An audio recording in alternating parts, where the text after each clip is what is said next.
You're tuning into Black and White Sports on YouTube. The no-holds-barred truth on sports. The main event starts now. I'm back. Rodrance for Black and White Sports 2. My goodness, we've got a little source-on-source crime going on here. The two heavy hitters in the industry, Jay Glazer aside, guess, maybe there's three of them. Are there any more than three of them that claim to be the NFL industry insiders? I don't know. Schefter and Ian Rapoport. Now, Sean Payton was landed by the Denver Broncos yesterday, and then some very strange reports started to emerge, some things that might make things a little awkward the first day on the job for Sean Payton. That maybe, just maybe, the reason that Sean Payton was not with the Denver Broncos as of yet was because, frankly, he was the third choice. Wait, what? What? Is this on? Because word had it, Sean Payton and the Denver Broncos love each other.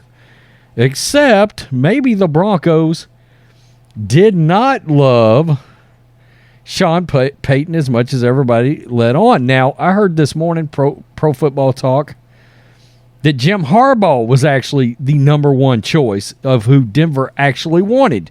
Now, we don't know whether or not there might have been a monetary component to this, because I would guess they could have gotten Jim Harbaugh for something less than this salary. And yes, I got my dog in here, and no, he's not coming out of the picture no matter what. Let's look at this. Mike Kellis of 9news.com reports that Payton will receive somewhere between $17 and $20 million per year on a contract that will last at least 5 years. He had reportedly been seeking $20 to $25 million. The Dolphins were ready to pay him that much last year. So evidently he did not get as much as the Dolphins were willing to pay last year. This is where things get interesting, because he may have actually been the third choice. It seems that just maybe Demeco Ryans was the first choice here. He must have knocked it out of the park on the interview.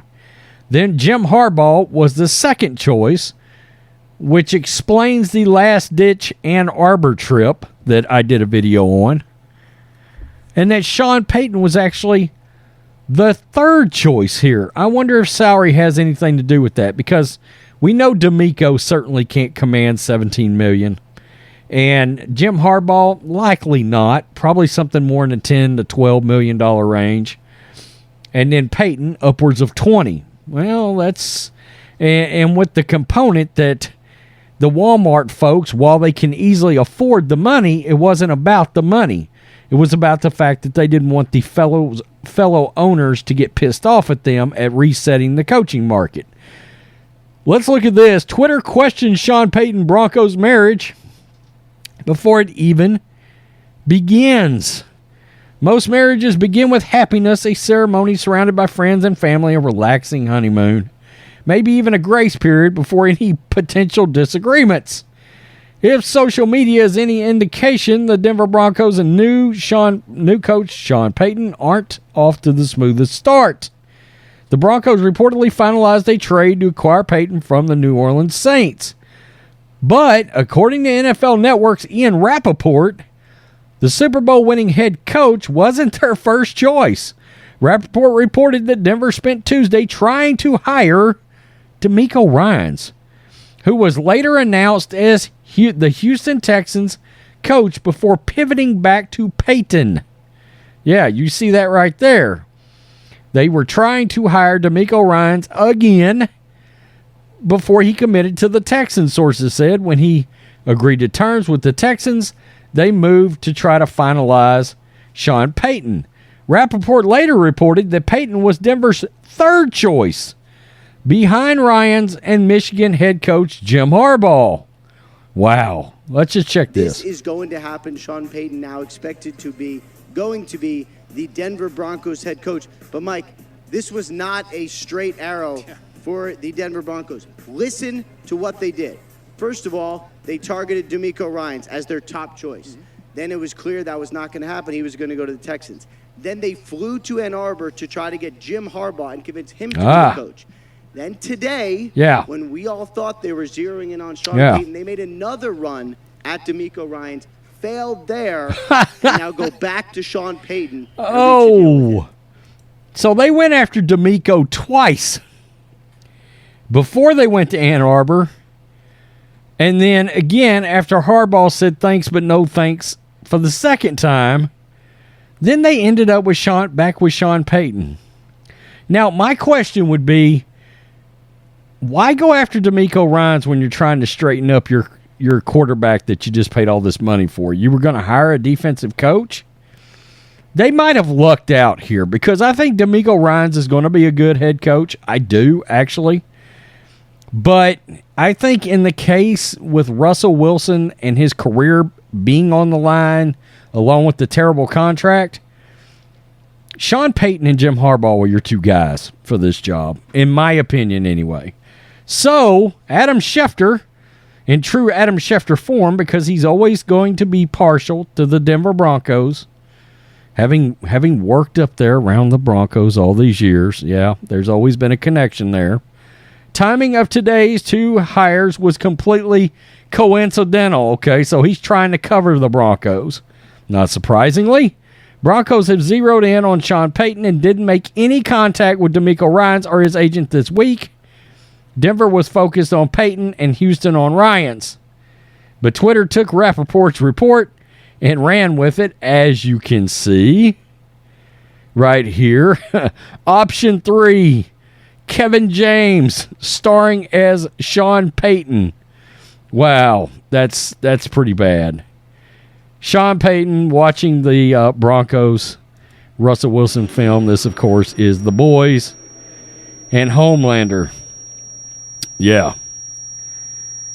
And it's not going well. Yeah. So anyway, Sean Mart rebranded for Sean Payton. Now, how is this going to work? I actually do think this has some success written all over it. I do. Is Sean Payton, word has it, is very much worried about Russell Wilson connecting to his teammates because of all the crap that came out last year about his office, about, the birthday party. None of the players showed up. The parking space. I mean, just all kinds of things where he wasn't able to relate to his teammates. He felt like he had put himself up on a pedestal.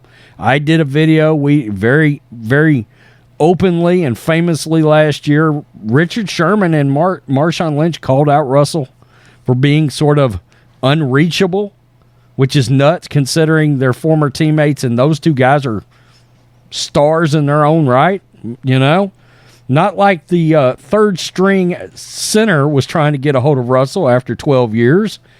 It was Richard Sherman and Marshawn Lynch, and they were concerned about him, but had to go through his management to get there. And Marshawn Lynch said, F that. I don't blame him. I mean, that's bullshit. It's total bullshit. It makes Russell Wilson look absolutely horrible. Okay, some people believe you got an ego problem, and that kind of confirms it. That's where I slowly started coming off the Russell, because I thought this was a great trade. But I started coming off the Russell Wilson, bandwagon. And then all of a sudden, Pete Carroll looks like a genius for putting in Geno Smith. Word has it, Russell couldn't run the offense. Well, god dang, Geno threw 30 touchdowns. Yikes, And then it looked like the Broncos had just been had. But I do like the hire because I think Sean Payton is a QB whisperer. I think he's a creator of offense.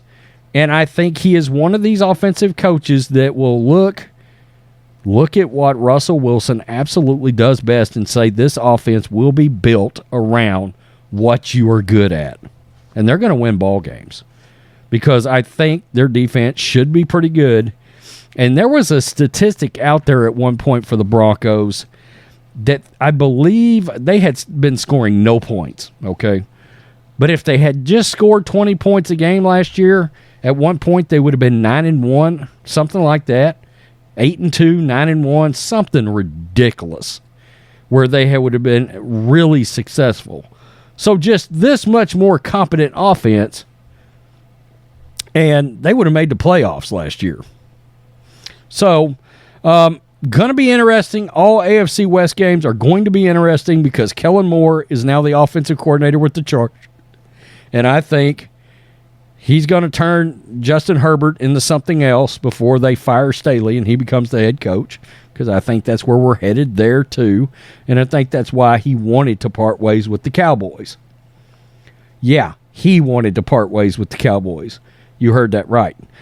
So, tell me what you think, Black and White Sports supporters. I love the Ian Rapoport war on Schefter and then Schefter firing back. Is there a way that both of these two schmucks can actually disintegrate each other? That would be awesome. Peace. I'm out. Till next time. Thanks for watching the show. Be sure to like, comment, and subscribe. Be sure to tune in next time on Black and White Sports.